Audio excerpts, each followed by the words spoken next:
Welcome to Cross Section, conversations at the intersection of faith, news and culture. I'm joined today by Alicia Edmund and Peter Linus, and we're going to be looking at some of the big stories in the news this week and what our Christian faith has to say about them. But first up, this week it's been said that Donald Trump is an unsavory man, but he may be America's best bet in protecting Christian values. That was from Miriam Cates, the former Conservative MP. What do we think? Has she got a point? I think there is a real temptation here for the church to oversubscribe Trump's victory in terms of faith and its implication and religious freedom in the world. I think there's a level to be somewhat caution on this. He's been victorious. There's been a very strong evangelical constituency behind him, both informing policy and no doubt once his presidency starts, informing and shaping that further. But to say that he's the best bet for Christian values negates the role of the global church. And actually, I think the temptation to ascribe power is something that we need to be really cautious about here in the West. So I was listening to George Osborne and Ed Balls talk about the incoming Trump presidency, and they were trying to say, what is there any possible upside for the UK? And they were struggling a bit. And in the end, they were like, well, it's going to make for good news, as in it'll have lots of headlines. It's going to be a wild ride. Peter, do you think this is good news for Christians? She's right on her first bit that he's an unsavory man, and she is probably right that he may be a better bet of the two candidates in protecting Christian values, depending on what you think are the most important values. And that's the key. So he said he's made some statements around transgender. He's made some statements around how they're going to cut some costs within government that I think are helpful. He's made some statements on immigration that I find troubling. So you've got to go down the range of issues and say, where's it going to be? Are people going to be better off? Is he going to bring jobs back to America? That's generally positive. But his engagement on, again, an overseas issue like Ukraine, he's rightly going to say that we need to pay as Europeans more towards a war that's on our doorstep if we want to defend freedom. But he's wrong, I think, to give in to Russian demands and just say, well, kind of, we can't be bothered paying, so we're going to give them what they want. And if he replicates that in other places. So it's a complex question. We know that. Like before we've said, I am concerned to those who think it's just the worst thing in the world and how could any Christian possibly go near it. And I'm also equally concerned to any Christian who thinks that's just the best thing since sliced bread and he's unavowedly good. These are way too simple positions. Come on. Well, Donald Trump has been busy in the last few days appointing people to posts, and we're recording on Wednesday, and he has just appointed Elon Musk and Vivek Ramaswamy to lead a new Department of Government Efficiency. Peter, I know you're excited about this. Excited. I'm entertained. It's Doge, D-O-G-E. This is the Dogecoin that Musk... You can pay for a Tesla with a Dogecoin. There's definitely a joke in there as well. The press release said it's the great Elon Musk.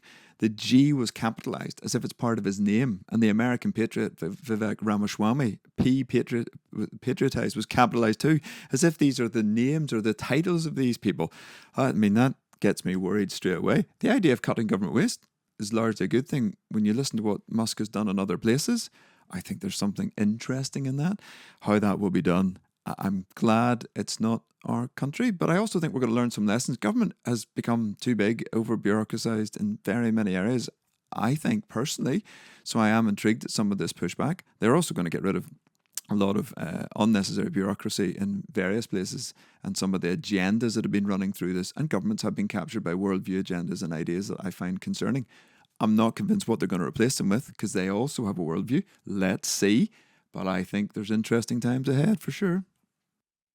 And obviously, the proof will be in the pudding. Are they actually able to cut government waste? Vivek Ramaswamy responded to the news of his appointment saying, shut it down, in reference to government bureaucracy. I think I don't know if it's a department. I don't know exactly what the status of their posts are. not officially. It's not official. I think it's kind of semi-detached from the government, but I know it's got a time limit running into 2026. So it's like, right, you've got 18 months to do what you can do. And hopefully, well, we'll see. Hopefully from their part, I mean, not necessarily mine. Anyway, moving on. This week, we're going to be looking at two big big stories that are in the press. First of all, on Monday night, Kim Leadbeater published her bill, which will introduce, or which is seeking to introduce, assisted suicide. Now, we can come on to talk about whether that's a fair description of it. Campaigners often talk about assisted dying. Her bill doesn't use either word in its title. But Alicia, why don't you get us started? What's in this bill? Well, it's in front of me. It's regular reading alongside the Gospel of Luke. And so the primary starting point is that it's 38 pages long, keep it simple, although it's slightly longer than other private member bills that have been proposing similar. There's an eligibility criteria, and that is that you are aged 18 years and over. You're registered with a GP in England and Wales, and also that you are, this bill is specific for England and Wales. So some of our Scottish listeners that are also engaged in this conversation in Scotland, this isn't a piece of the legislation will impact you. There is a need to have a terminal diagnosis is required, a prognosis of at least or within 6 months of death.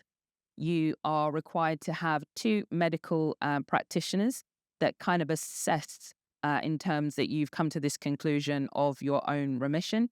There's specific wording in it that is you've come to a clear decision-making of your own, that it hasn't been influenced and you haven't been coerced.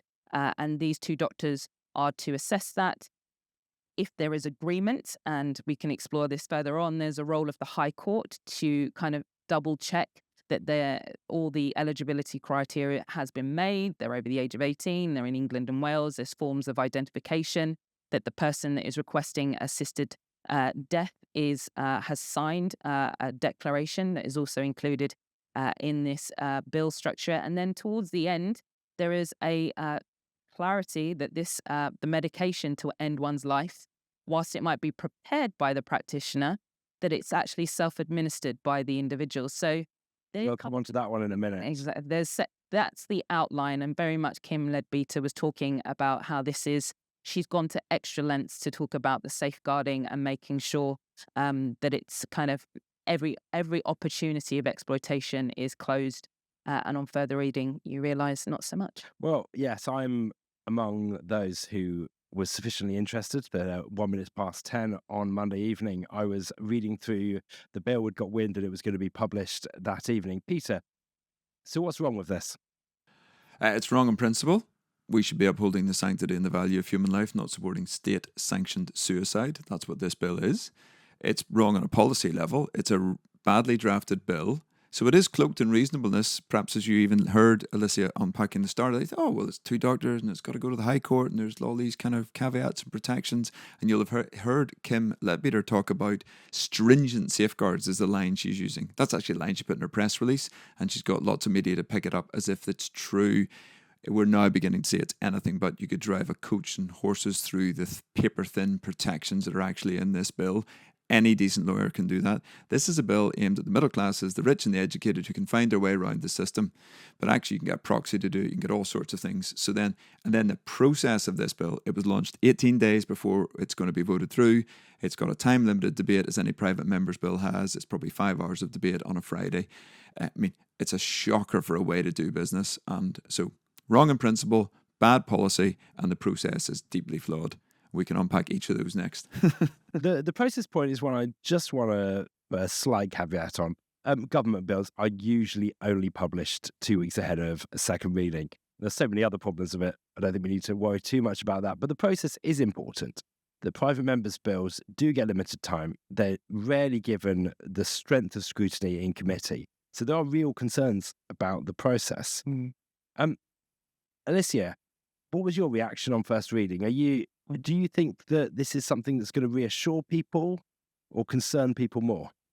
And I do a caveat to your caveat, because a government bill has had a manifesto that has been brought before the public with great clarity of the direction of travel, whereas this hasn't been had the same level of scrutiny or consideration that this is what we were anticipating. So that's one to push back on in terms of the caveat and caveats that people use, particularly who are in favour of this bill. I think my main concern, I think Peter raised in his kind of social media comms around this in terms of process and bureaucracy, is the line around, so looking at the bill, his specific wording, that the individual has come to a clear, settled and informed wish to end their own life and has made this decision voluntarily free from coercion or pressure. And I think when you begin to read endlessly the role of the doctors, the role of the courts, there is no clarity of assessment of how do you examine that coercion hasn't taken place from the start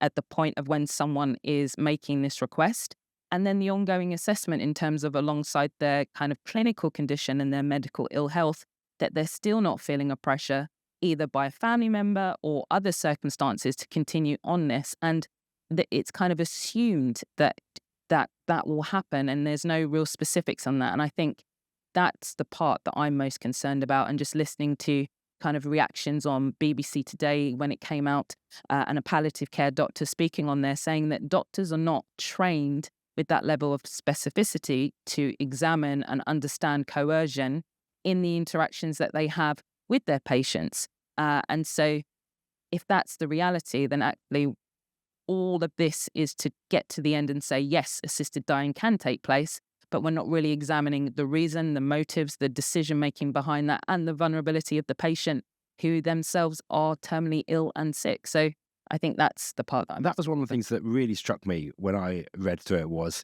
this bill seeks to create a process, a bureaucratic process that leads people, to taking their own life.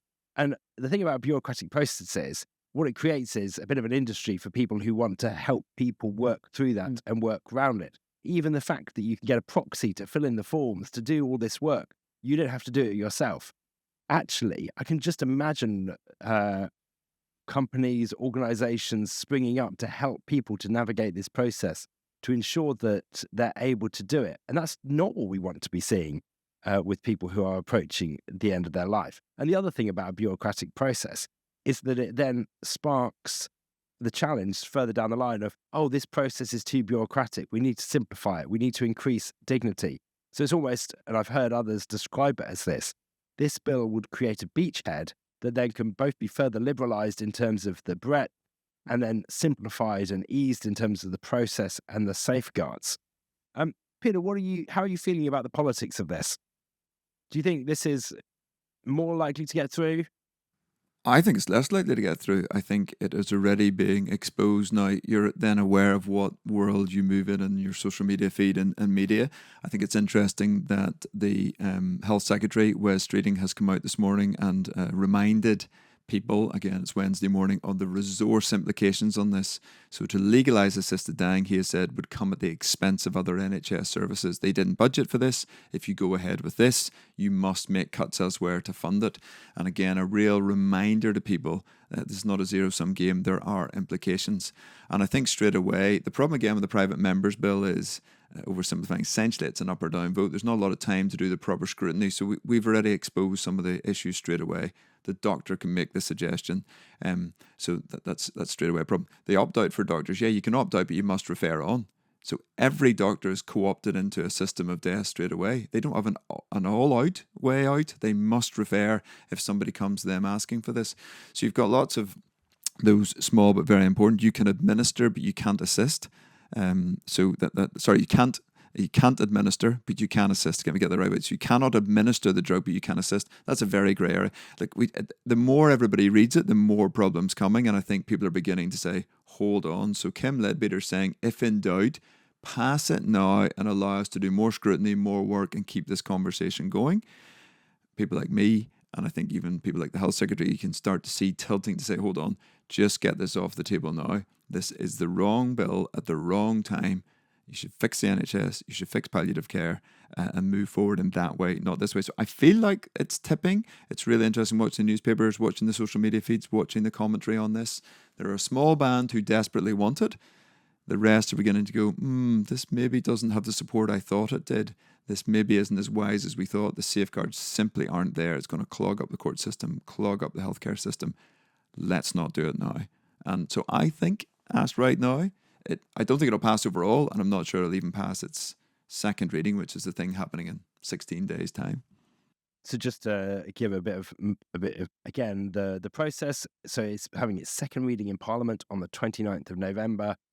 After that, there will be a committee stage, but that could well be very brief, where it will be scrutinised, and there might be amendments passed, and then there'll be a further vote in the House of Commons, probably sometime in the spring, assuming it passes the second reading. So you two are the real pros. Come on. I've gone from afar here in Northern Ireland. I'm saying I'm not sure it's going to pass even second reading. Where do you think it is politically right now? I think there's a lot of uncertainty, as you mentioned, all the questioning, all that's being raised. I'm still alarmed at how many alarmed that this is the process of how MPs are trying to make a decision of how they vote on the 29th. Many are opening their kind of constituency, hosting very specific kind of events in their constituency with members of the public, medics, those in favour, those against, to try and glean from their constituents, what is your take on this? And one of our colleagues attended their MP's constituency meeting on this, and highly emotive. People are in the room talking about the longevity of suffering, the challenges, the access to GPs, the access to treatment, medication, and just sheer desperation. That I think in part what you were saying earlier, I think is true. Our echo chambers reveal that there is a lot of caution amongst kind of the House of Commons lobby in terms of how do we get this through. But Kim Lee-Bitter is coming up with a very strong message of we can refine this at committee. Now, some MPs might think, actually, let's give it more time and let's examine, rather than think out of hand, actually, I'm not going to go there. And I respect my views, my constituency views, but also the reality and challenges for the NHS and health social care. So I think it's on a tipping edge. I think there is a lot that can happen in 10 days where a lot of constituencies say, actually, we want this to happen. We want you to advocate for us. We want you to represent our view that we want to end suffering. We want the choice to die. And I think there's a very important counter-engagement from the church and Christians to lean into those spaces and speak about the concerns and challenges of supporting those who are most vulnerable. So, well, I've definitely heard plenty and a wide range of opposition against it, but I am aware of my echo chamber. People who can't imagine how it's even a debatable point that this is something we should be introducing. I am definitely not counting any chickens. I think we've got 335 new MPs. MPs that have said that, actually, hang on a minute, is this really the big controversial thing that we want to be dealing with first in terms of our time as MPs? But many of them wished it had come in a second or a third year, but it is coming now, and it's not something just to nod through and then try and get right later on. Before we move on, what can we be doing around this? Well, can I ask you, but the government's role in this is pretty critical. So it's a private member's bill, but the government has not, as I understand it yet, you guys keep me right here, said exactly how it's responding. There's rumours of it being whipped either way. Is that not true? And I mean, West Reading, the government won't whip on it in terms of how to vote. The cabinet is divided, as we previously said. But the role of the government is important because the government runs our National Health Service. And how this bill interacts with other pieces of legislation, the Suicide Act, Mental Capacity Act, how it relates to court systems and healthcare functions. Actually, the implementation of it will be the job of government to do. So that's a problem with it being a private member's bill. It's important that it's a free vote. That's essential. But the fact that it's a private member's bill means that it isn't thought about in terms of government implementation. and you believe it is a truly free vote? Oh, I think people will be whipping on it, but I don't think the government will be in quite that way. There will be whipping operations going on. It's not that there won't be whipping, it's just that won't be happening in quite the same way. There'll be people on the Labour benches trying to say, hang on a minute, look, Keir Starmer said this is something we should do. We should honour Esther Ranson's wishes. You want to be voting this way. And there'll be others working alongside other MPs. So there definitely will be whipping going on. And yeah, who knows how much pressure might be being put on MPs. But I think certainly on the front of it, they'll be trying to keep it relatively neutral. I think the only thing that I would add is there is influence is being used. Yes, you have the whip, but I think the fact that you do have the Justice Secretary come out very strongly against this, both from her faith convictions, but also saying that she just doesn't agree with this in principle. I think because she knows her brief and thinks That's not my priority as Justice Secretary. I think that you have week on that there has been an update from the Health Secretary. Today we have another one saying, okay, if you're going to put this through, that means expense somewhere else is going to be lost. I think he's trying to influence Labour backbench MPs to say, I'm not telling you what to do, but I'm asking, help me out to fulfil my role as Justice Secretary and Health Secretary rather. And the priority is fixing the NHS and our health and social care. And this was not a commitment that we need to be leading on. So I think there will be a level of influence. Yesterday the Prime Minister said that he's still undecided. So I don't know if he's saying that because he doesn't want to put undue pressure. But yeah, influence is coming in all different forms from the government. So Alicia, talk us through what we can do. So the immediate thing that you can do is you can visit the link in this description that will take you to our master page, Why We Must Reject Assisted Dying Bill. There you will find a whole host of resources, but the most important is the Right to Your MP that kind of unpacks a little bit more about the details of this bill and encouraging you to share your experiences of your local health and social care sector, the services, the provisions, those that you need, because there is a level of influencing the encouraging MPs to hear an alternative voice and a concern around this bill. And then the other one is that next Wednesday on the 20th of November, us three, the Motley Crew, are coming back to host a webinar more specifically around this. So do join us for that at lunchtime. I think it's 1 till 1:30. But again, that webpage will have all the details there. Thank you. And just a reminder to follow us on social media. We're on most platforms. We've not embraced TikTok yet, but I think Peter's keen to start that soon. Or you can just email us at cross.section@eauk.org. We love to hear your thoughts, what you're interested in, comments on what we've talked about, suggestions about what we might talk about in future episodes. We love to hear from you. And find out more about our webinar next Wednesday on the 20th of November about how you can make your voice heard around assisted suicide. So for our next major story, the three of us actually were in a meeting on Tuesday afternoon when I got the ping notification on my phone that Justin Welby had resigned as Archbishop of Canterbury. Peter, was this always going to happen? Yes. He had to go in the end. Interestingly, my reasons might be different than others. I think the shift on sexuality that we talked about a couple of weeks ago, for me, he'd moved away from the core position of the church. He no longer agreed with the key doctrine he signed up to. He broke his promise as a bishop, and he should have gone then.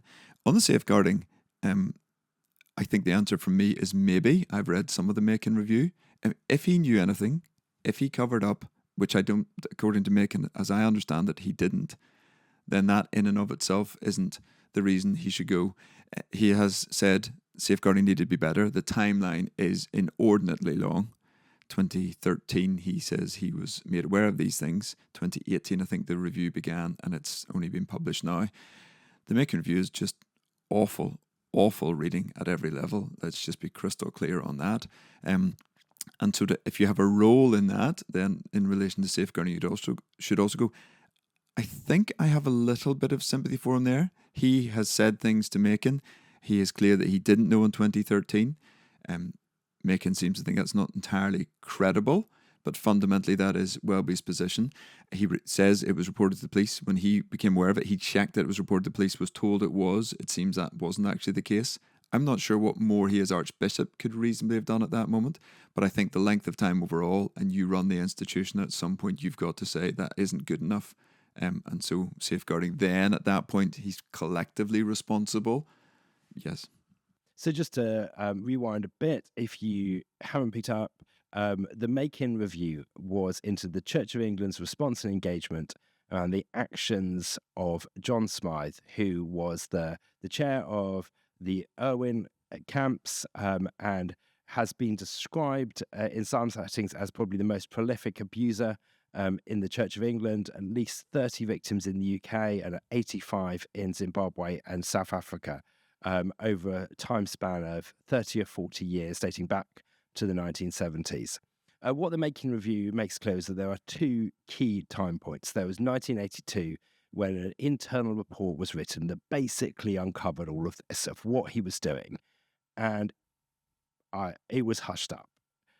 He was sent away, ended up going to Zimbabwe and then South Africa. In 2013, that was when key leaders in the Church of England, including the Archbishop of Canterbury, were officially aware of it. And the question then is, did they do enough then? And I think there is a criticism that, well, the Macon report, I'll read directly. There was a distinct lack of curiosity shown by these senior figures and a tendency towards minimisation of the matter, demonstrated by the absence of any further questioning and follow-up, particularly regarding the Church reassuring itself that a known abuser was not still actively abusing.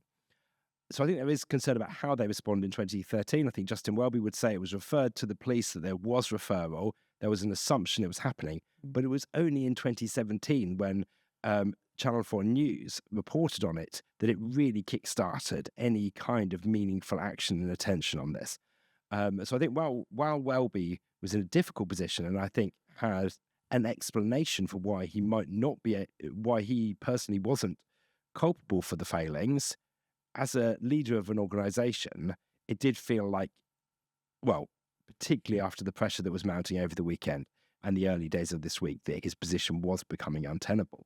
But where does this leave the Church of England? Great question. I think I'll just add my slight two pennies, slightly different. I think in light of all that you shared there, Danny, I hadn't read the report purely from past experience and reading in kind of victim statements and natures of sexual abuse.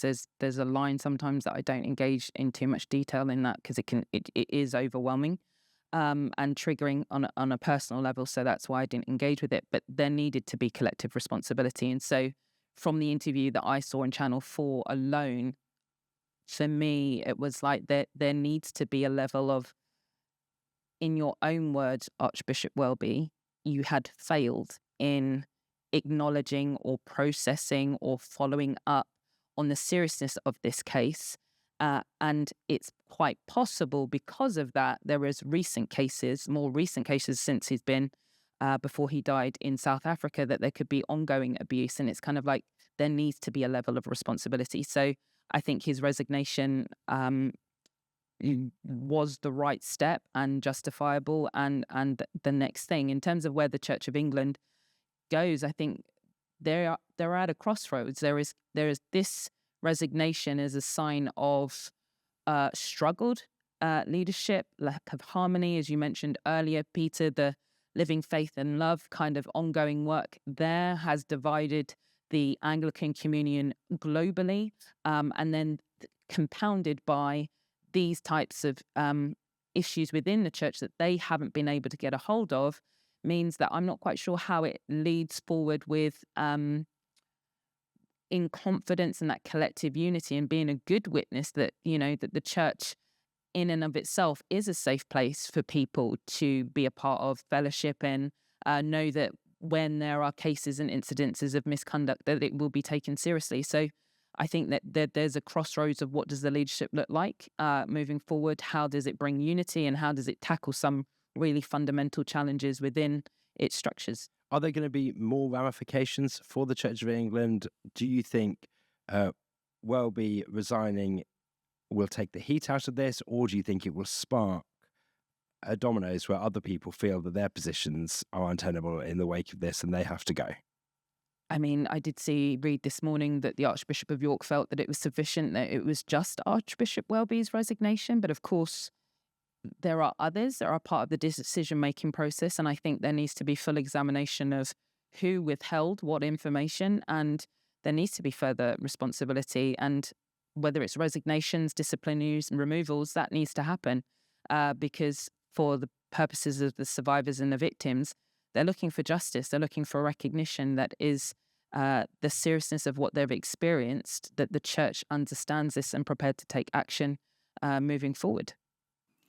Yeah, I think largely agree, I think, with that. And I'm not sure. Welby's position was unusual in that he had much more direct engagement with the Irwin camps than most other people had.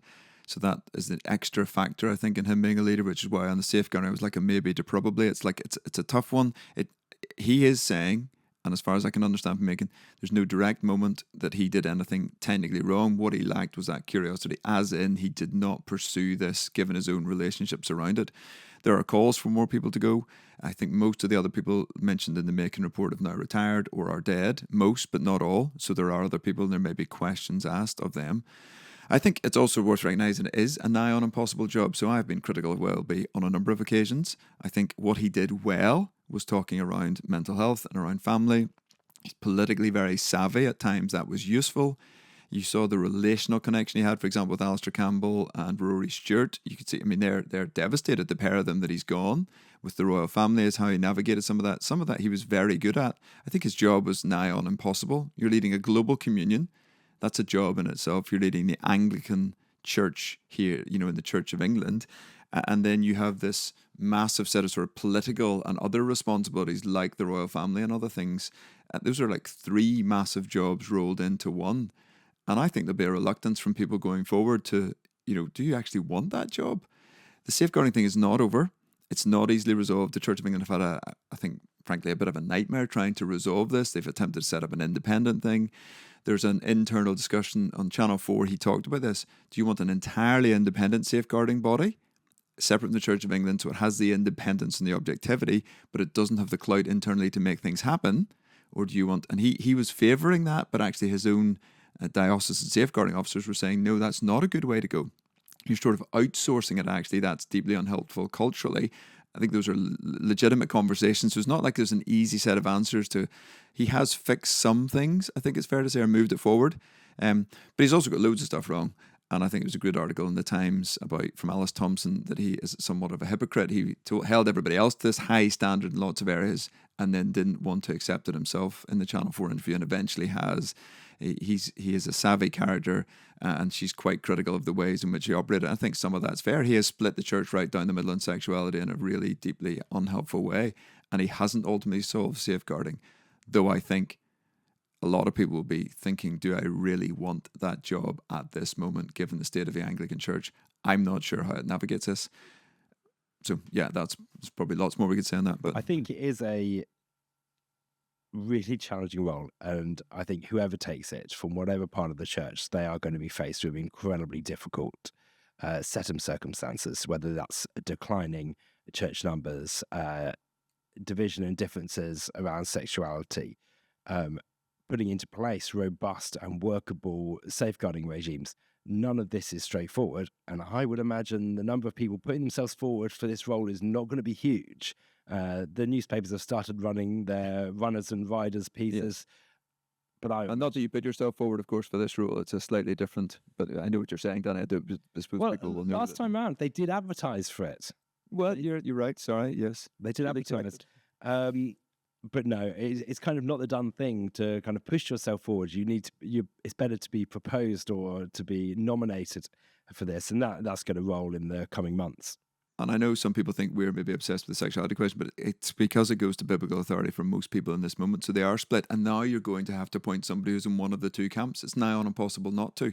And that's actually incredibly problematic. It was arguably easier under Rowan Williams, although he probably was in favour of change. He understood the church wasn't and navigated that way. When Justin Welby came in, he was considered to be more in the evangelical camp and probably in favour of the biblical view of marriage, but actually navigated the church the other way, ironically, it feels like.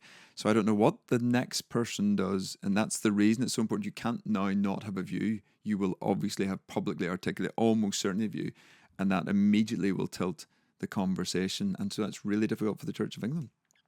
All of this is incredibly challenging. I have not read all of the Macon report, but as I did read through it, you are it's shocked and it sickens you. And for people who have experienced abuse or trauma in different forms, even just hearing the stories can be really challenging and really hard. And it is vital that we're talking about this, and it isn't just an abstract situation.